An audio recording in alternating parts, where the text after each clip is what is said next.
மதுரை மாவட்டத்தில் நடைபெறக்கூடிய ஜல்லிக்கட்டில் களம் காணக்கூடிய காளைகளுக்கான மருத்துவ சான்றிதழ் வழங்கும் பணி தொடங்கியுள்ளது. இதுகுறித்து நமது செய்தியாளர் மதிவாணன் தரும் கூடுதல் தகவல்களை நேரலையில் வழங்க கேட்கலாம்.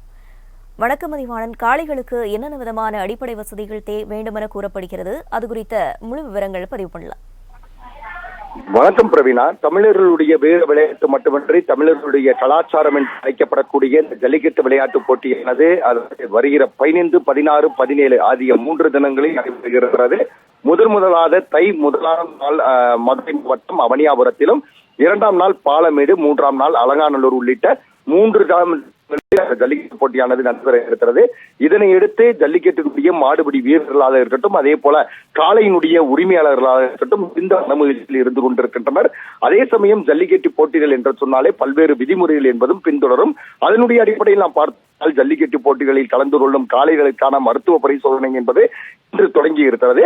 காளைகளின் கொம்புகளில் ரப்பர் குப்பி வைக்க மருத்துவர்கள் அறிவுறுத்தி வரக்கூடிய நிலையில் காளையினுடைய உரிமையாளர்கள் அந்த குப்பி அனுபவிக்கிற பட்சத்தில் அது ஒரு சிறந்த விளையாட்டாக எதிர்பார்க்க முடியாது. குப்பி என்பதை ஏற்க மாட்டோம் என்று மருத்துவரிடம் நேரடியாக கூறி வருகின்றனர். இந்த நிலையில்தான் மதுரை மாவட்டத்தில் நடைபெற இருக்கிற ஜல்லிக்கட்டு போட்டிகளுக்கு மதுரை பலானத்தம் பகுதியில் உள்ள அரசு கால்நடை மருத்துவமனையில் காளைகளுக்கான மருத்துவ பரிசோதனை என்பது நடைபெற்று வருகிறது. அதே சமயம் காளைக்கு 165 சென்டிமீட்டர் உயரத்திற்குள் திமில் என்பது இருந்தாக வேண்டும். காளைக்கு 3 வயது நிரம்பி இருக்க வேண்டும். பற்கள் முளைத்திருக்க வேண்டும். அதாவது பற்கள் என்பது இருந்திருக்க வேண்டும். கொம்பின் மீது ரப்பர் குப்பி அணிவதற்கு காளை உரிமையாளர்களுக்கு மருத்துவர்கள் தொடர்ந்து அறிவுறுத்தி வருகின்றனர். காளையின் மீது காயங்கள் ஏதேனும் இருக்கக்கூடாது. களத்தில் விளையாடும் போது காளைகளுக்கு உள்ளிட்ட எந்தவித பொருட்களும் வழங்கக்கூடாது என மருத்துவர்கள் அறிவுறுத்தி வருகின்றனர். காளையினுடைய கொம்புகளில் ரப்பர் குப்பி வைக்க வேண்டும் என இந்திய விலங்குகள் நலவாரிய அதிகாரி மிட்டல் வேண்டுகோள் விடுத்த நிலையில் மருத்துவர்கள் அறிவுறுத்தி வருகின்றனர். கொம்புகளில் ரப்பர் குப்பி வைப்பதற்கு மாடுபிடி வீரர்கள் மற்றும் காளை உரிமையாளர்கள் எதிர்ப்பு தெரிவித்து வரும் நிலையில் மருத்துவர்கள் ரப்பர் குப்பி வைக்க அறிவுறுத்தி வருவது குழப்பத்தை ஏற்படுத்தி வருகிறது.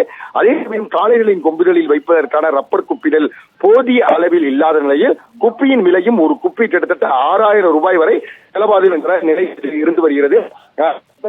வருகிற அந்த 15, 16, 17 3 நாட்களும் இது விமர்சையாத இந்த ஜல்லிக்கட்டு போட்டி என்பது நடைபெற இருக்கிறது. இந்த ஜல்லிக்கட்டு போட்டிக்கு தடை விதிக்க வேண்டும் என்று பீட்டா அமைப்பு ஒரு முறை கருத்து தெரிவித்திருந்த சூழ்நிலையில் மாணவியல் வெகுண்டெழுந்து தமிழகம் முழுவதும் கடுமையான போராட்டங்களை நடத்தி இந்த ஜல்லிக்கட்டை மீட்டுக் கொடுத்தனர். அதனுடைய அடிப்படையில் நடைபெறக்கூடிய 3 இடங்களிலும் மாணவியர்களுக்கென தனிமாடம் என்பது அமைக்கப்பட்டு அவர்கள் பார்வையாளர்களாக அனுமதிக்கப்படுகின்றனர். அதே போல மாடுபிடி வீரர்களுக்கு மருத்துவ பரிசோதனை என்பது இன்னும் சில தினங்களில் தொடங்கும் என எதிர்பார்க்கப்படுகிறது. அவர்களுக்கும் பல்வேறு விதிமுறைகள் என்பது ஒதுக்கப்படுகிறது. கிட்டத்தட்ட இந்த 3 நாட்கள் நடைபெறக்கூடிய இந்த ஜல்லிக்கட்டுக்கு தற்சமயம் இந்த 3 கிராமங்களிலும் விழாக்கோலம் போன்றிருக்கிறது. பிரவீனா, விவரங்களுக்கு நன்றி மதிவான்.